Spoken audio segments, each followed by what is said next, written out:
Olá pessoal, tudo bem? Então, como nós tínhamos combinado, nesse dia 2 a gente faria essa aula online. Então, eu excepcionalmente, né, pela questão do evento que nós teremos hoje pelo SESI, hoje dia 2, e aí consegui essa autorização aqui para a gente fazer essa aula. Vou passar então, terminar o conteúdo que eu já tinha começado com vocês, sobre os ciclos econômicos, e depois vai ter atividade para vocês realizarem ali.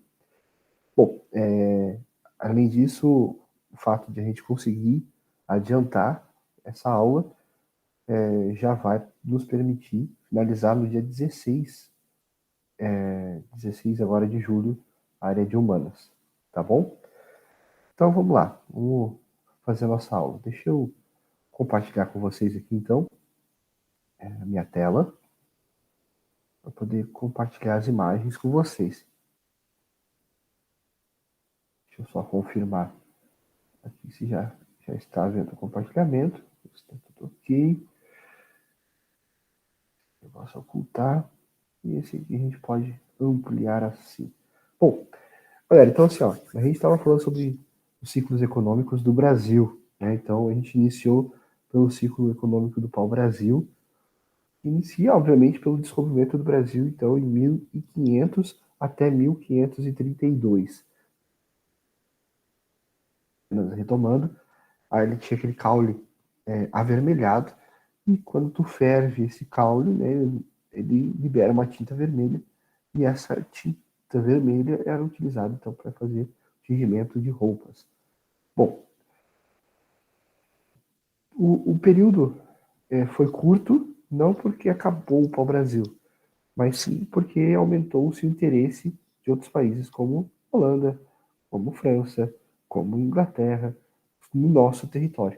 Então, por uma necessidade era de ocupação e proteção do país, então inicia-se um novo processo, né, que é realmente Portugal olha para nós e diz, não, precisamos cuidar do país, cuidar dessas novas terras, né, então para que a gente possa não perdê-las. Então a ocupação começa a ser feita, e aí para isso era necessário ter um novo fonte de renda, porque somente a, a, o pau-brasil não seria o suficiente. Então vem o ciclo da cana-de-açúcar. Então, esse fruto que é natural das Américas, então eles começaram a plantar ele. O potencial de açúcar, né, é muito grande.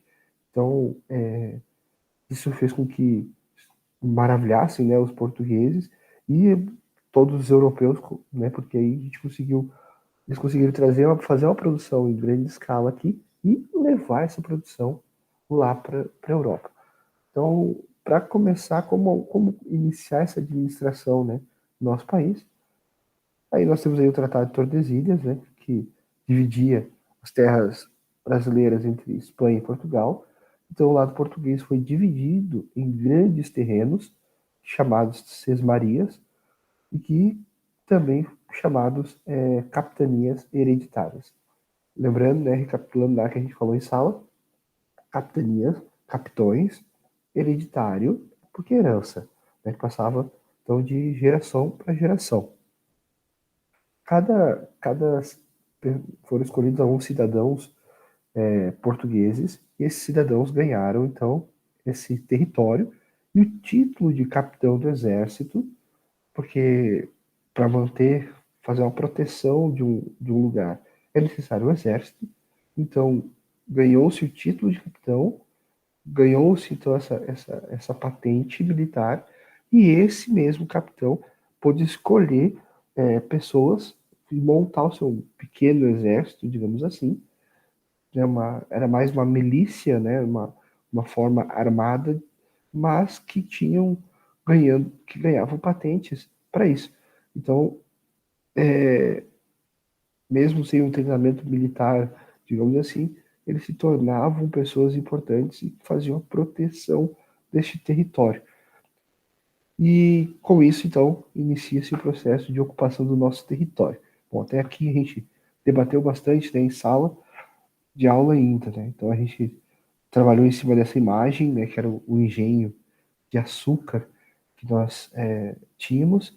Então, que é onde o meu mouse, né, consigo carregar ele aqui no canto superior direito, nós tínhamos a casa, né, do senhor de engenho, o próprio engenho, onde é feita a trituração do bagaço e sai então o caldo, onde era feito a, a redução, né, tu aquece o caldo e fica só com o melaço, e do melaço é feita nova redução para ficar então com a cristalização do açúcar, para depois a gente fazer a secagem, embalar, e aí está pronto o açúcar.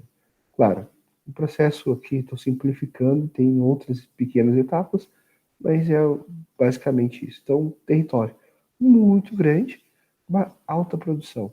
E salientando, né, porque nós tínhamos aí os negros que precisavam, foram trazidos para cá para serem a mão de obra, infelizmente escrava, né, mas foi a mão de obra desses engenhos. Como era muito grande o território, precisava-se de uma mão de obra e uma produção era grande, precisava de muita mão de obra.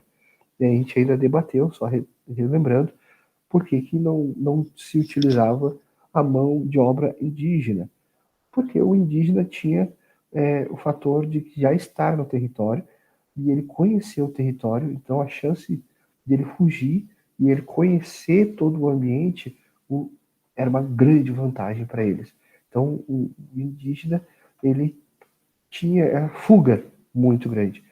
Aí a gente trabalhou com aquela questão do senso comum, né? Ah, porque o índio era preguiçoso, o índio era fraco, o índio não podia trabalhar. Não entra nada nesse mérito. É justamente pelo fato de que ele fugia com uma maior facilidade, porque ele conhecia o terreno.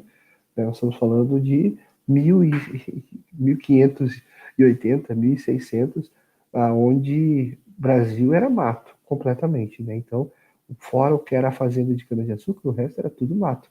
E aí, circular pelas matas não era algo muito fácil.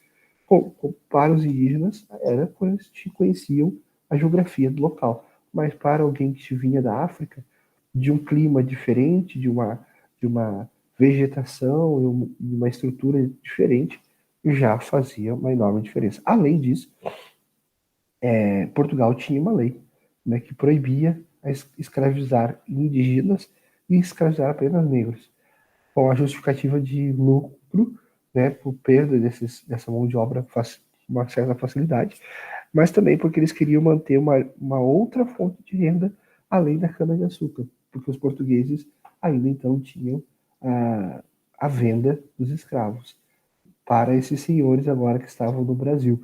Então, mantinha-se mais uma economia além da cana-de-açúcar, que era o escravo, o comércio de escravo. Bom, vamos dar a sequência. Quando que isso começa a mudar, né, dentro do Brasil? Nossos amigos bandeirantes, né, que ficavam na Sesmaria, na capitania de São Vicente. A capitania hoje seria o território de São Paulo. Os bandeirantes eles tinham uma função, né, que era entrar mata dentro e eles caçavam índios. Bom, eu acabei de dizer que eram proibidos a comercialização de índios, por que então que eles caçavam esses índios? Apesar da lei, da proibição, a gente sabe que como fazer uma fiscalização em um país tão grande, em um período onde tínhamos poucas pessoas, né? Então, a fiscalização quase não existia. Então, eles começaram a gerar um comércio paralelo aí de mão de obra indígena. E eles começaram a se aprofundar dentro do território brasileiro, a desbravar. Os bandeirantes eles foram grandes desbravadores do território. Então, eles entravam por interior em busca de escravos, mas também procuravam qualquer outra coisa que pudesse ser fonte de renda para eles. E eles acharam. Nessas caminhadas deles aí, eles acabaram encontrando ouro lá nas Minas Gerais, né? Que hoje é o estado de Minas Gerais. Bom, a ocorrência do ouro fez com que eles começassem a formular cidades pelo caminho aonde eles estavam indo. E com isso eles conseguiram e eles acharam ouro além do Tratado de Tordesilhas, além da linha que dividia as terras, ou seja, o ouro estava no lado espanhol. Silenciosamente, os portugueses começaram a se construir cidades para dentro. Por quê? Porque não tinha mapas, não tinha estradas, não tinha GPS. Então, como saber que os caras tinham rompido esse tratado?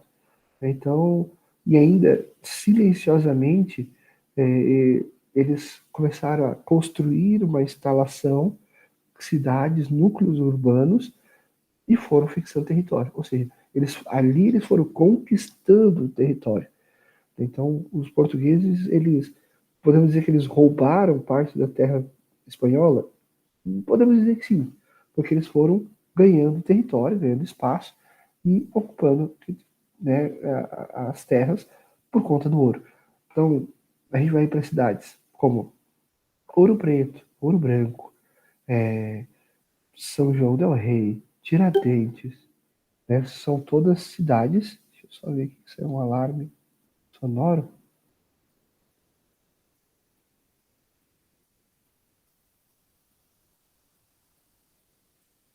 Ah, só tinha dado um alarme aqui. Vamos voltar aqui. Então, todas essas cidades aí, elas, Sabará, até mesmo Minas Gerais, até menos Belo Horizonte, já tinham aí a sua estrutura baseada no ouro. Então, quando os espanhóis descobrem que Portugal estava numa exploração tão intensa e que já tinham criado um certo império na região, ele e obviamente começou a se desbravar em outras capitanias, porque São Vicente descobriu ouro, mas essa informação chegou para todas as outras. Então todo mundo começou a se lançar para o interior do Brasil, em todas as outras capitanias, em busca de ouro, né? Ou de outras pedras que pudessem ter o potencial também de riqueza. Então todo mundo começou a romper o Tratado de Tordesilhas. E a Espanha, ela vinha enfrentando vários problemas, porque ela não estava conseguindo manter todas essas terras. Os franceses estavam chegando ao norte, tanto que o Haiti teve colonização francesa, que nós temos os ingleses na ilha da Jamaica, ingleses aqui em Suriname, nós temos ingleses lá nos Estados Unidos, né, franceses também no Canadá e nos Estados Unidos, e temos ingleses nos Estados Unidos, no Canadá e franceses no Canadá também, holandeses em algumas ilhas do Caribe.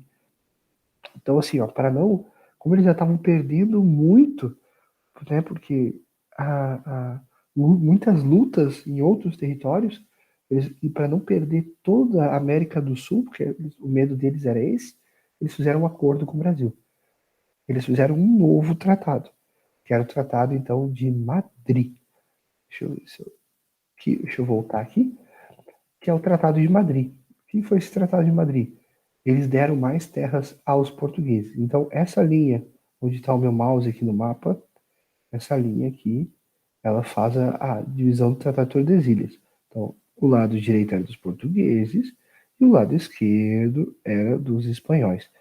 Então, quando eles fazem o Tratado de Madrid, todo esse lado esquerdo aqui do Brasil foi dado aos portugueses. Então, os portugueses ganharam essas terras e assumiram o compromisso de não querer mais terras na América. Foi um acordo entre eles. E os portugueses, obviamente, aceitaram e ficaram com esse novo território. Vocês podem observar que o contorno do Brasil não está completo, né? Ele está bem diferente do que é hoje. Mas por quê? Porque depois foram negociadas terras, né, e finalizando esse processo aqui do contorno, tá? Mas inicialmente foi isso aqui que os portugueses conseguiram com o Tratado de Madrid. Então, foi o segundo tratado que nós tivemos com os portugueses e ganhando todas as terras, praticamente todas as terras brasileiras. Então, o ouro, os bandeirantes e o ouro foram muito importantes nesse processo de ganho de terras. Os bandeirantes porque acharam o ouro e o ouro porque conseguiu financiar, né, essa descoberta e essa manutenção desse território.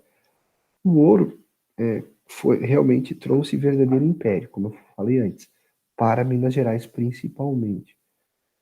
Além disso aí, ó, nós vamos ter o quê? Paralelamente ao ouro, vieram dois ciclos, o ciclo do charque e o ciclo da borracha. Esses dois ciclos, eles tiveram também uma certa importância na ocupação do território. Por quê? Porque o ciclo da borracha acontece na Amazônia, no Amazonas, né, na região da Amazônia, na parte norte do país. Enquanto o ciclo do charque acontece na parte sul, lá no Rio Grande do Sul. O charque, para quem não conhece, é a carne salgada, né, que é também conhecido em alguns lugares como carne de sol. É próximo, né? Não é, o processo da carne de sol e do charque é um pouquinho a coisa diferente, mas é basicamente a mesma coisa. Que é salgar a carne e deixar ao sol para secar. Então, quando tu põe o sal faz o que? Ele é o conservante, ele vai sugar a água, ele vai trazer o que a gente chama de um soluto, né? Ele vai buscar a água, vai buscar chegar ao sal, e então tu desidrata a carne, e dessa forma, sem água, não há bactéria. Então tu consegue ter uma conservação da carne. Então era feito umas traves, né, na frente de madeira, na frente da fazenda, e colocava-se então todos esses pedaços grandes de carne salgada sobre essas traves. O charque, por que foi escolhido o Rio Grande do Sul, né, para começar esse processo? Porque tinha grandes campos, né, grandes campos, e aí um clima ao qual o gado da época já era adaptado, porque foi trazido a vaca, o boi, né, o gado em si não é natural daqui, ele veio da Europa para cá, e foi trazido pelos europeus, então a adaptação do clima desse animal foi melhor o Rio Grande do Sul, porque lembrando que o clima europeu tem boa parte frio, então aqui no Rio Grande do Sul tem período frio, com isso o Sul foi favorecido com o ciclo da carne. Além disso, a borracha, né? Então esse é o ciclo aqui da parte sul. A parte norte, eles descobriram através ali da seringueira. Na realidade, eles já sabiam desse processo na Europa, mas aí acharam bastante seringueiras aqui no norte do país, que tu faz os riscos, né, umas ranhuras na árvore, e essas ranhuras liberam a seiva branca, que é o látex. Se tu gera um aquecimento do látex, tu tem a borracha. Então Manaus se tornou extremamente rica por conta da borracha. Então isso aí fez com que a gente tivesse dois ciclos paralelos, então gerando muito dinheiro lá no norte e muito dinheiro na parte sul. Além do dinheiro, o principal, a ocupação. Então, porque tu estava ocupando mais um novo território, agora que tu tinha conseguido com o Tratado de Madrid, tanto no norte quanto no sul. E como tudo acontecia via estradas, ou rios, ali no caso do norte, isso, essa circulação de pessoas ia fazendo agora novos centros, novos núcleos urbanos, né? E isso gerava mais ocupação. O charque, por exemplo, né, ele era carregado lá, lá do Rio Grande do Sul, partindo lá da campanha, né, lá da parte de Uruguaiana, Santana do Livramento, Bagé, que são fronteiras com a Argentina e Uruguai, e eles traziam isso até Porto Alegre. De Porto Alegre eles iam à cidade de Viamão, que é a cidade vizinha, e aí começava o caminho de Viamão, que era a caminhada deles até Vacaria, na Serra, entravam por Santa Catarina pela Serra, iam até Cascavel, no Paraná, de Cascavel do Paraná ia a Campinas, São Paulo, e de Campinas era levado a carne até Minas Gerais, no Ouro. Então, olha o tamanho da circulação dessa carne. Nós estamos falando de 1700, 1750, 1720, 30, né, que eles caminhavam com essas carnes via carroça. Então, é obviamente que cada ponto que eles chegavam, eles iam dormindo, e assim eles iam criando entrepostos, né, iam criando pontos de parada. Na mesma situação, nós temos a borracha. A borracha saía lá do Amazonas e vinha para o sul, em direção ao sul, até chegar em Minas Gerais. Por quê? Porque o ouro concentrava toda a economia do Brasil. Tá? O grande ciclo era o ouro, era ele que concentrava tudo. Então, as distâncias eram preenchidas, né, tudo que era produzido de alimento da cana-de-açúcar, que produção de frutas no Nordeste, tudo era para alimentar a Minas Gerais. Minas Gerais não produzia quase nada a não ser ouro. Eles focaram no ouro. Tudo era foco ouro. Bom, a borracha teve o seu auge e o declínio da borracha foi justamente o fato de que veio o petróleo, a carne, o charque, veio o declínio do charque por conta da refrigeração, né? Agora não precisava mais conservar dessa forma, era só refrigerar. O ouro também teve o seu declínio. Por quê? Porque o ouro chegou a um ponto em que não se conseguia mais explorar, né, com tanta facilidade.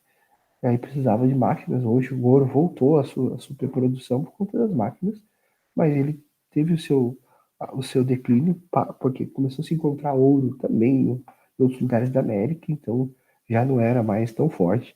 Nesse período, a cana-de-açúcar já havia também iniciado um processo de declínio, sempre foi bem produzida, continua até hoje, né, no Brasil, a produção da cana ela corresponde a quase 6% da riqueza do Brasil, e isso é um valor significativo, porque a gente tem muitas outras produções hoje, então ela continua sendo uma grande produtora, ela ocupa 10% de terras brasileiras para a produção, então isso é muita terra, é bem significativo, mas não é mais ela sozinha, porque vários pontos da América e até mesmo a África já estavam produzindo cana, né? Então, já tinha uma concorrência muito grande, veio declínio. Só que nisso também veio a Lei Áurea, já, né? Então a gente vai ter aí um outro ponto, que agora nós vamos começar a falar do último ciclo, que é o café. Quando veio os declínios dos outros, São Paulo novamente se reinventa, né? São Vicente, agora São Paulo já, se reinventa. Por quê? Porque ela tentou a cana, não deu muito certo. Começou o processo dos bandeirantes, deu certo até achar o ouro. Aí o ouro ficou para Minas e eles continuaram sendo, né, tendo dificuldades de manter financeiramente. Quando veio o ciclo da Shark, ajudou eles um pouco, porque eles eram rota de passagem. Mas aí precisava agora de um novo ciclo para eles. E eles conseguiram o café. Café brasileiro, famosíssimo, muito disseminado aí, né, pelo mundo. E veio esse ciclo aí importante. E aí eu peço que vocês observem bem as duas imagens, que mudou a mão de obra. Agora a mão de obra é branca, italiana, alemã, imigrante, né, em si. Por quê? Porque eles estão com essa nova mão de obra? Porque já estamos falando do século XVIII, né? Já estamos indo para o final do século XVII, início do XVIII, e aí a gente vem a Lei Áurea. O que é a Lei Áurea? Libertação da escravidão. Então foi dado um ponto final para a escravidão, e aí vem a nova etapa, que era as imigrações. E aí, então vieram as mãos de obras de fora do país para poder trabalhar. Tá, mas por que teve que vir os imigrantes? Não, e se os escravos já estavam aqui? Os escravos voltaram? Não, eles não voltaram, eles continuaram aqui. Mas imagine vocês, os fazendeiros eram escravocratas. Eles diziam que os negros só trabalhavam porque apanhavam. Eles não, por vontade própria, eles não queriam trabalhar. Só abrindo um parênteses aqui. Essa minha fala é só porque era repetindo a fala dos fazendeiros. Então eles diziam, não, os caras não trabalham, então eles têm que apoiar. Agora eles são livres. E aí agora como é que eles vão trabalhar? Eles não vão, né? Então eles não queriam, eles queriam uma nova mão de obra que fosse imigrante, que viesse de outro ponto, para que eles pudessem continuar, de certa forma, explorando. Esses imigrantes não vieram aqui ganhar altos salários e ser super bem sucedidos.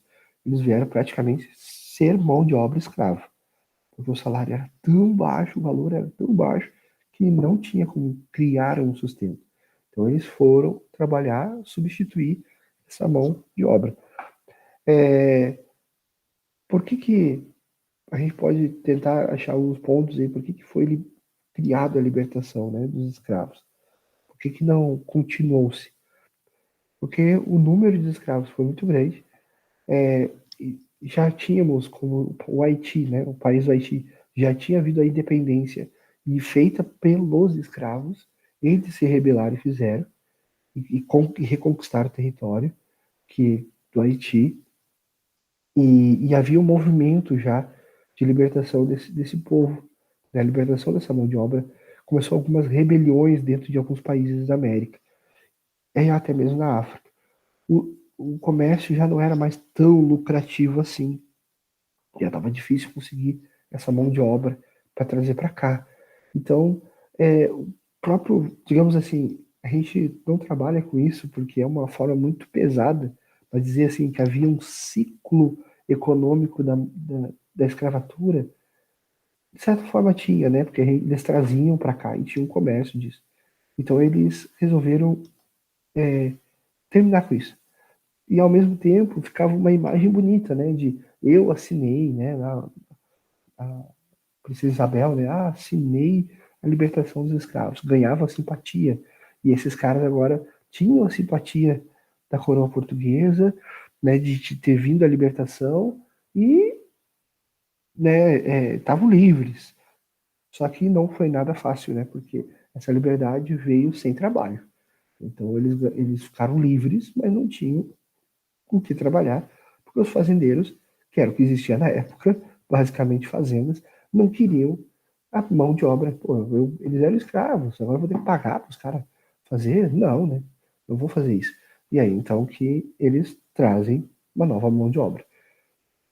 E aí começa o processo das imigrações para cá. Bom, onde é que terminou? Como é que o ciclo de café teve uma duração aí boa, né, de quase 80 anos aí de força, só que aonde rompeu-se esse, esse ciclo?